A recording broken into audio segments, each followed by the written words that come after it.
Hello. I'm afraid there's a mixed bag of nastiness in this video today. One of them is this issue here, the vote in Parliament, in which most of the Labour MPs lacked the intestinal fortitude to go against the wishes of our dear leader. And they voted, as he had instructed, against the idea of an independent inquiry into the grooming gang scandal. I'm saying grooming gang because on YouTube, you've got to leave a couple of minutes before you start talking dirty. I will be more frank in my language when I've got to the other side of the 2-minute break I'm supposed to observe. Okay, and then there was the interview that Mahia Tusi conducted with Raja Mia, and that was absolutely shocking. I mean, neither Tusi nor Mia were shocking in themselves, but what Mia had to tell us about the various Labour councils with which he came into contact, that was shocking. And then the other thing I'm going to do is read a letter to you sent to me by a subscriber. All these things are connected in a way. Okay, I'm Granniopteryx. I'm on YouTube, Rumble, BitChute and Minds.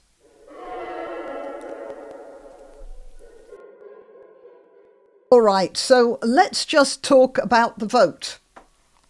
Starmer sent a 3-line whip out, which means the MPs have to turn up and they have to vote according to his wishes.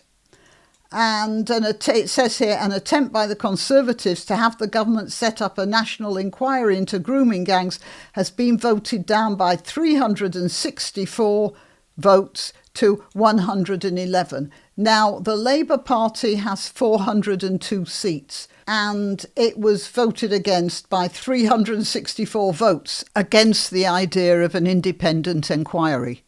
So some of them must have, at the very least, abstained or stayed away or called in sick or whatever. But most of them, and it really shames me to say this, were so callous and cowardly as to go along with Starmer's 3-line whip. I find that I have my problems with Labour MPs, that is, I disagree with the way they think the country should be run. But in most cases, I always regarded them as honourable, if wrong. But this is not an honourable vote. This is not honourable. Okay, well, part of the reason could be that many of the MPs, as I understand it, were actually selected from Labour council leaders. So these are people who ran councils of Labour voting towns at a time when the grooming gangs were being ignored. So that might be partly the reason, at least. It's a very depressing part of the reason, though, isn't it?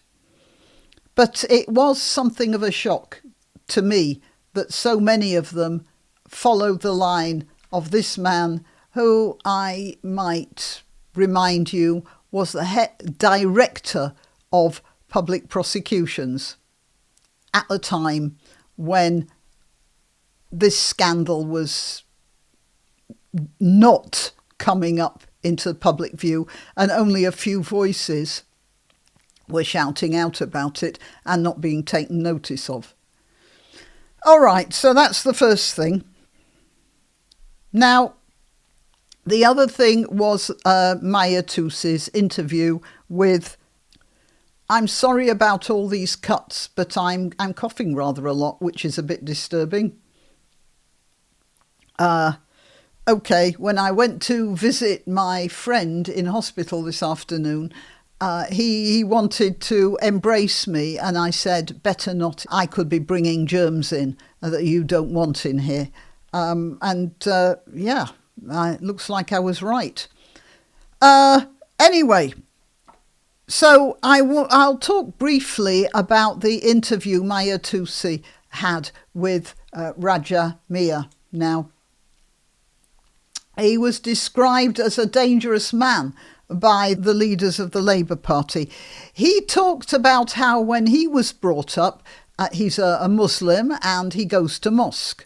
But he said as he was growing up, his religion was in many ways like like the Christian religion in the rest of British culture.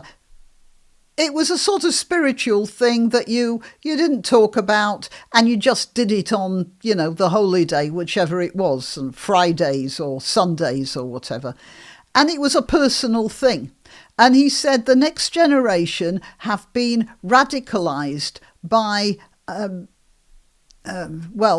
red-hot imams, I suppose. And they managed to make a sort of political religious combination, and the way he's described the setup, it appears similar to the same sort of mafia setup that we know about in the 1920s and 30s in Chicago.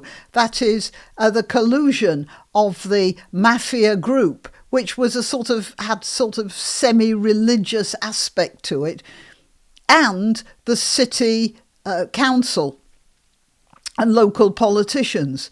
And it seems very similar to that, except in this case, they're not rum running. So, I've got a few notes here. And it also seems that the councils in these Labour councils, almost as far as I can make out, exclusively Labour councils, and they have, like so often happens, made a sort of red-green alliance between the socialists and the Muslims, the Islamists. And this is what happened, of course, in Iran. And then as soon as the Shah had been overthrown, all the socialists who'd backed the original revolution, well, not all of them, but most of them were hanging from cranes in town squares. And it just seems that socialists don't learn. They just can't learn. Now, I used to think that was because of ideology. I'm starting to think it's because anyone who's a socialist is as dumb as a rock. There you are. Anyway, that's it. So I have to tell you, I am truly heartbroken at the way the Labour Party has followed the Starmer line. Now, of course, he has a lot to lose if it's discovered he deliberately suppressed what was going on, or if any of his supporters deliberately suppressed what was going on. And it isn't much of a surprise that the collusion between the Labour Party and the mosques, but it's very disturbing the way this is carrying on. Just a minute, another cough coming on. And I don't really know where to start with that, but I want to go through what Raja Miah said in more detail. I just don't have, I've got to think about it overnight. It's really too shocking just to dive right into. Now I'm going to read you the letter that was sent to me by that subscriber I told you about. And this is the letter. I grew up in Yardley, Birmingham. I left there decades ago, but still have a couple of old friends living there. 5 years ago, just before COVID hit, I was there, helping a friend move some furniture. The house was next to a park. When we finished and my friend was doing a last check around the place, I waited outside and met a woman who'd been walking her dog in the park. As we chatted, it turned out that we had been at the same secondary school, and although she was in the year below me and we didn't remember each other, we both remembered a number of fellow pupils and teachers. And that should have been a pleasant wander down memory lane, shouldn't it? Well, it turned out to be a heartbreaking revelation. I asked where she lived now. She still lived close to the school. She asked where I live, and when I told her I live on the Welsh border, she said she wished she did too. I asked why, and she told me. She had an autistic daughter. She had worked hard to help her, fighting the council to get her the best education available. It wasn't until the daughter was a young woman into her 20s that she had enough ability and confidence to do things alone, like go to the shops and take the bus to her training centre. Then some men from the local parade of shops where the bus stop was had started trying to groom her, offering her sweets and chocolate and cans of pop, telling her she was pretty, offering her lifts in their cars, asking for dates. Now, this is an autistic young woman, so it might have been obvious that there was something, well, a little different about her. Perhaps a bit slow, certainly withdrawn and reticent. But those young men were off, or they might not have been young, were pushing at her anyway. The parents protested, first to the men who laughed, and then threatened them.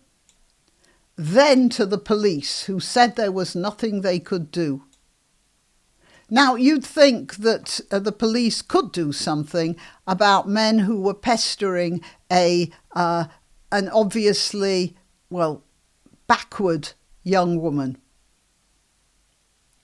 All it would have taken would have been a policeman to go round to the men and say, look, you can't do that, leave her alone. And they probably would have done. However, if the police were in cahoots with these men, it wouldn't have done. So the parents arranged for the daughter to get transport to her training, which undid years of work, getting her to a point where she could do it herself. Eventually, they sent the daughter to live with family in another part of the country where she was safe, while they sold their house. But Pakistani men took to hanging around her house, being loud, playing their car stereos, doing nothing illegal but making the place undesirable for prospective buyers. Then they made a very low offer on the house and smashed some windows the night after the offer was refused. I've heard of this happening before, that generally speaking, I don't remember exactly which particular video it was, but I've seen a couple. And the general rule is that some Pakistani man comes round with a suitcase full of money and says, I'll buy your house. But, you know, it's a very cut price. And when the owners refuse, and this is even people who aren't actually selling their house. This was in respect of a situation where a group of Pakistanis just wanted to move in on a neighbourhood. So they start off by offering a low price for a quick sale to one or two of the houses, and then they make life unbearable for everybody else in the street. So I've heard of this, and it looks like it was sort of similar to what's happening here.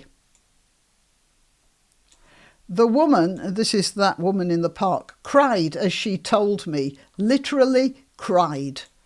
I asked if the council couldn't do something. She said, they don't want to know. And in that is a whole world of pain. I asked about her MP. She said she didn't want to know. The MP was, of course, Jess Phillips.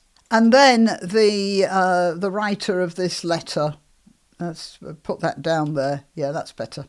The writer of this letter continues, Jess Phillips hasn't met any of the Oldham grooming gang victims, but there are groomers operating in her own constituency where she herself grew up and still has a home.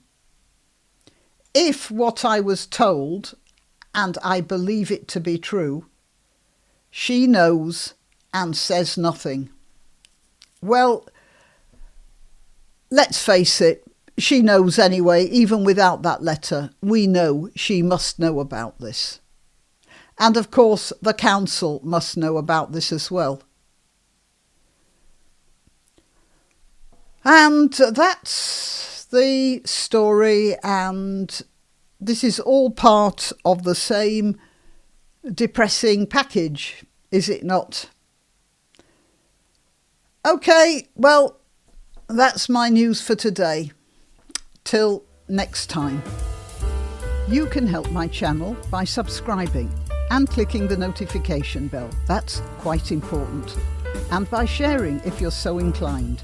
Links to my other channels and to donation methods are in the description. But the best way you can help is simply by clicking like and notify. Thank you.